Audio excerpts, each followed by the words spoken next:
The 4chan body coordinates.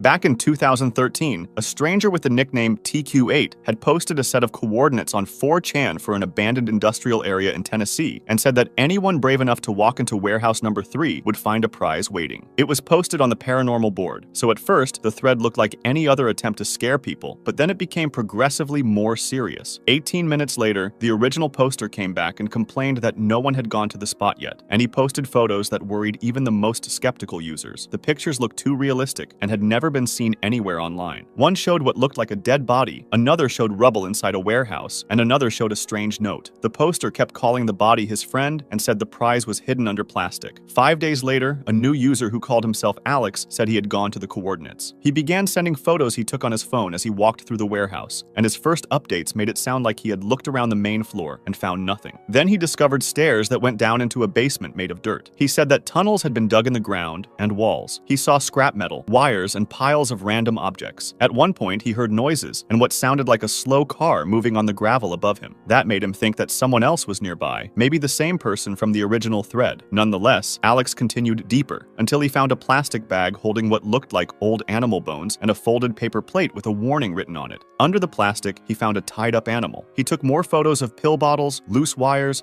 foam pieces, and even a mailbox full of more animal parts. Then he started to look for a way out, periodically updating what was happening on 4chan. He said he tried climbing through something he thought was a window, but it turned out to be a vent. Then, he posted a message saying he was turning around and running back through the wood door. After that, he never posted again. As people tried to understand what happened, they noticed something they had skipped earlier. Before going to the warehouse, Alex had written about meeting a strange man at Walmart. The man had asked if he used 4chan, and when Alex said yes, the man told him to meet behind the store at 11 p.m. Later, when users checked the area, they realized the Walmart was right next to the same warehouses from the original post. That meant the man who talked to Alex in the parking lot was almost certainly the same person who posted as TQ8. A pastebin link had a picture Alex had taken of the man. It showed a white man with glasses and a beard standing next to an old truck with the abandoned factory visible in the background, so everything matched the location. Then something surprising happened. The original poster returned and wrote that Alex was alive. He said that Alex was a friend and said he would prove it by showing a new photo with a timestamp, but only if users solved a puzzle. He posted a strange sound clip and another message written in Icelandic. People translated it and learned it said something about a body buried behind a fence with skulls. Then he posted a picture of a farm. Users argued about whether he was saying he had killed Alex or trying to trick other victims to the place. He also posted a long number string, and then he disappeared again, leaving everyone confused. For years, the case remained unsolved, and some users even went to the warehouse in person and took their own pictures, but found nothing unusual. Others studied the timing of Alex's uploads, saying he posted too quickly for someone walking through a dark basement while typing on a phone, which made some believe the whole thing was fake. But another user pointed out that the image sizes from Alex and from TQ8 came from different devices, which suggested that the photos at least were not edited in the same way. Someone eventually created a website called the Alex Archives to gather every detail. The site later went offline, but an old saved version suggested that the people working on it believed Alex was dead and that a person named Corey Saylor had been connected to the case. The page ended with a message that sounded like they had quit the search. As the case became more and more famous, one investigator decided to hire a forensic linguist, which is an expert who studies writing style, to see if two pieces of writing come from the same person. The expert compared Alex's writing and TQ8's writing, and something finally came up. They noticed that both sets of posts use the same unusual sentence style, the same strange punctuation, and the same vocabulary. They also said that both writers likely used a computer, not a phone. The expert concluded that it was highly likely that Alex and TQ8 were the same person. If that's indeed the case, then the entire story might have been created by one person pretending to be two different people, probably for fun just to create an online legend.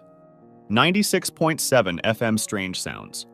Between October 2017 and June 2018, people in Portland and nearby suburbs kept finding a weird signal on 96.7 FM. The sound changed from day to day. Sometimes it was repeating noises with deep bass tones and strange frequencies, and sometimes it was long stretches of static or a single tone playing for hours. Other times it was chopped up speeches from MLK and JFK mixed with eerie background sound. One person even heard old Apollo mission audio and NASA launch commentary hidden in the broadcast. The mystery started on January 6, 2018, when two Reddit users, Jimmy Salts and Bocce320, posted within minutes of each other asking if anyone else near that area had heard the the strange audio on 96.7. Another user, the Little Norsk, replied that he had been listening to it for 5 months, and he uploaded recordings to YouTube so others could hear it too. In one clip, you can hear the station identify itself as KZRYLP Portland. People started speculating whether they had picked up a number station, which is usually used by intelligence officers to send encoded messages abroad. FCC records showed that KZRYLP Portland belonged to a group called the Community Alliance of Tenants, or CAT, a nonprofit in Oregon that works on housing justice and tenant rights. They had held the license for years, but at some point in 2018, the call sign changed from KZRYLP to KNUMLP, even though the license still belonged to the same organization. This was pretty weird, so people started digging deeper. They found a 2014 article from Radio World, which showed CAT proudly talking about how they wanted to use low-power FM radio to support their programs. Nothing in their mission suggested they would just broadcast those weird frequencies, though. To get answers, the investigator who researched this wrote an email to CAT in November 2022. The message described the weird audio on 96.7, included links to recordings where KZRYLP was spoken, and asked if they knew what was happening or if interference might be involved. A person named Katrina replied briefly. She said the station belonged to CAT and they were unaware of any interference. That was it. There were no questions, no surprise, and no explanation for months of strange broadcasts. The answer, of course, raised more questions than it solved. If someone else had been illegally transmitting on their frequency, you would expect worry or confusion. And if CAT had broadcast the strange sounds themselves, the short answer made it seem like they did not want to discuss it. Meanwhile, an unrelated New York Times article showed everyone how unusual the low-power FM scene is in places like Oregon and Washington. Oregon has many low-power stations for its population, and they often play very niche content: Russian news, bedtime talks between a father and his child, and other odd formats. This is where a new theory started to form. On Reddit, a user named I Want to Believe pointed out that this kind of stunting is common on small stations. Stunting means playing strange or attention-grabbing content when a station is launching, changing its format, or trying to build curiosity. The user also said another Portland station, X-Ray, had done odd broadcasts before when they first started. Later, CAT's own website announced a partnership with X-Ray. That linked the tenant group with a station already known for creative and experimental radio. We don't have a public statement from CAT or X-Ray confirming that was their intention. The only direct comment we have is that the station is theirs and that they were unaware of any interference. Still, when you put all the clues together, the simplest explanation is that the strange broadcasts on 96.7 came from them, and for that exact reason. Yay, video games!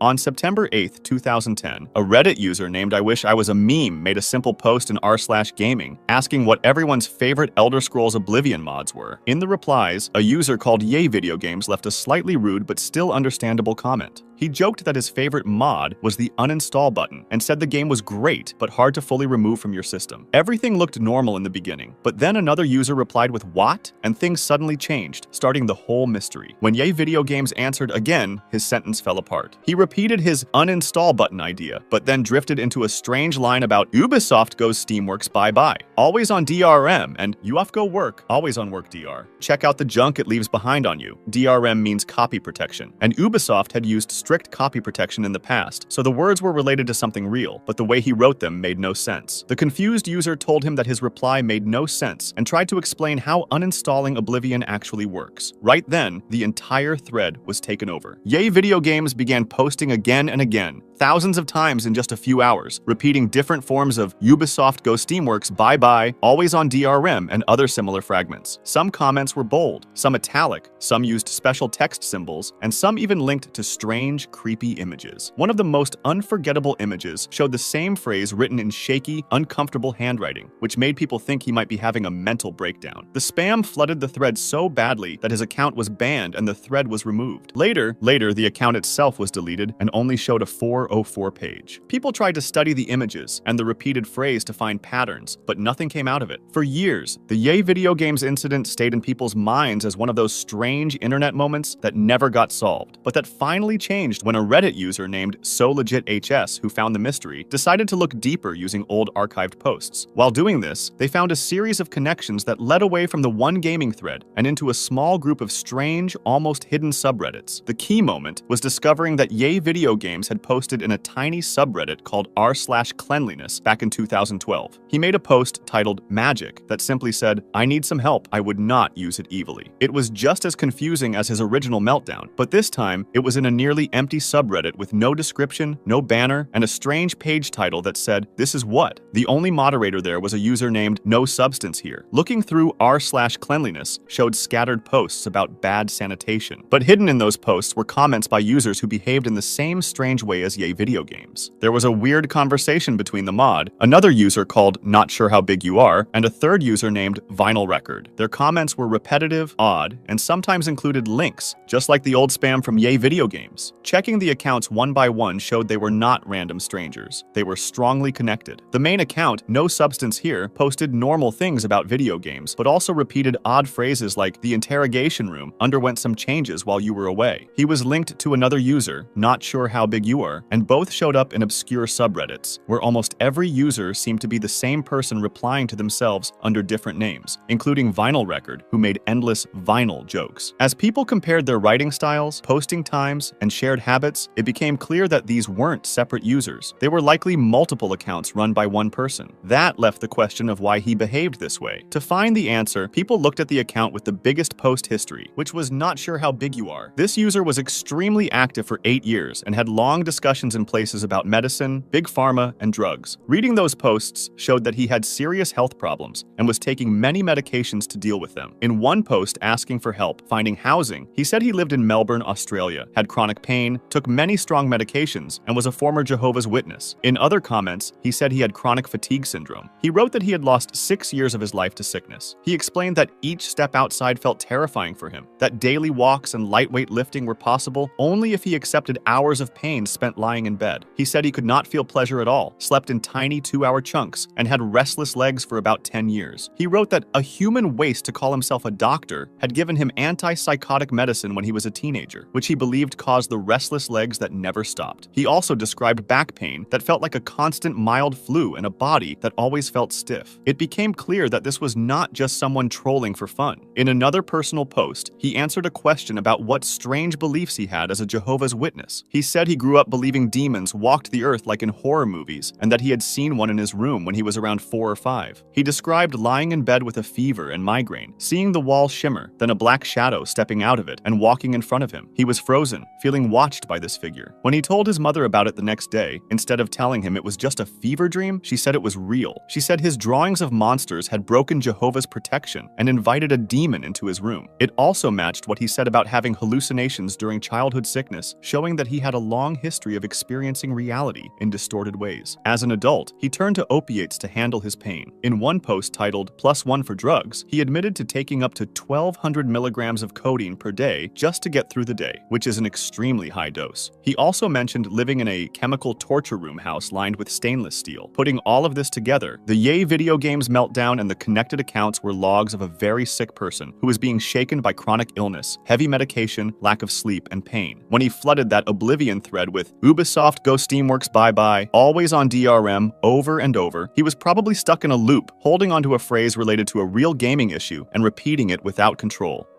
Kanye Quest 3030.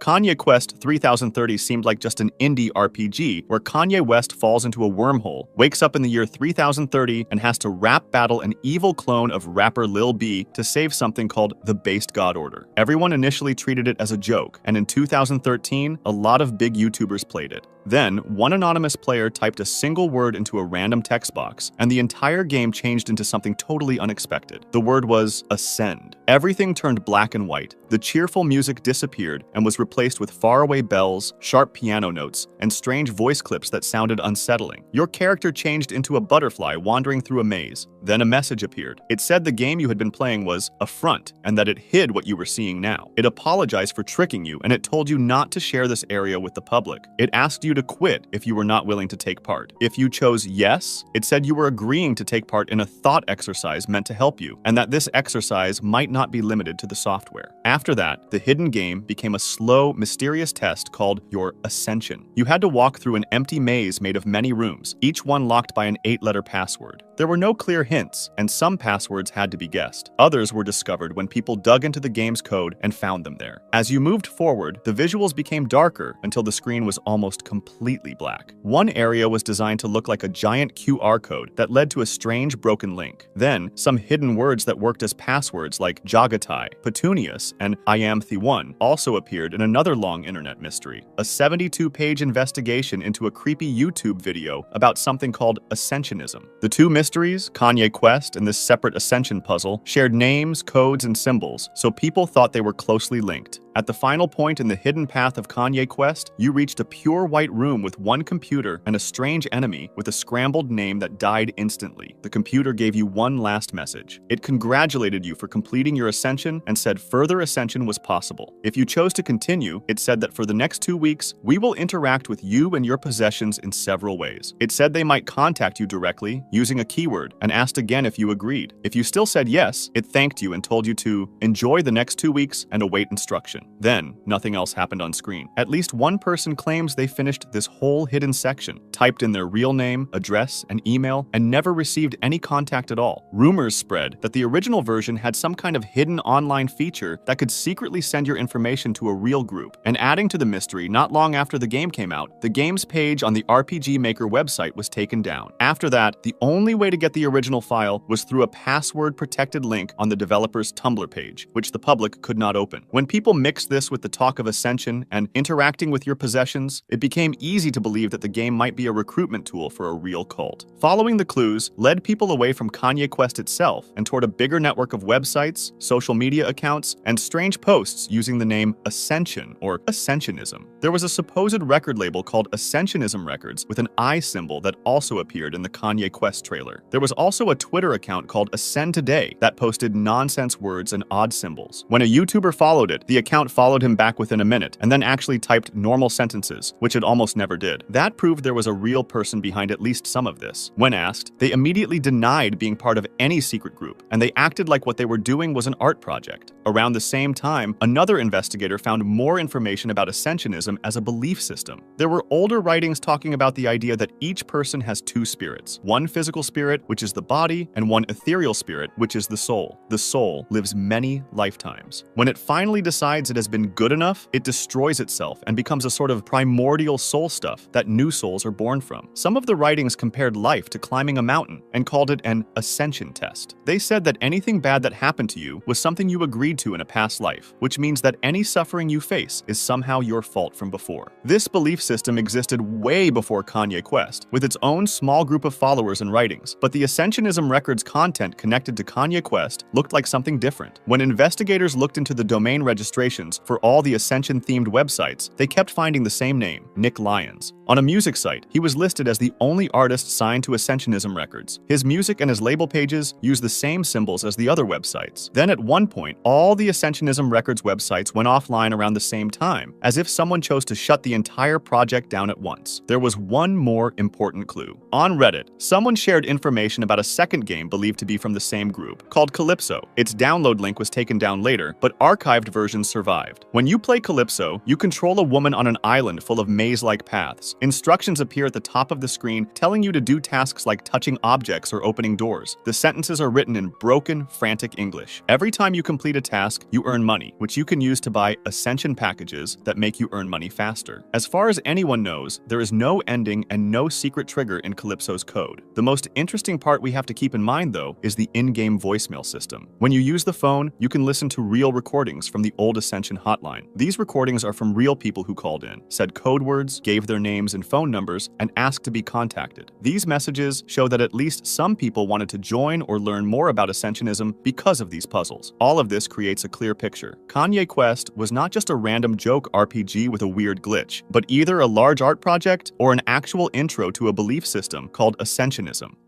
If you want to discuss this video or suggest an idea for the next one, join my Discord, link in the description.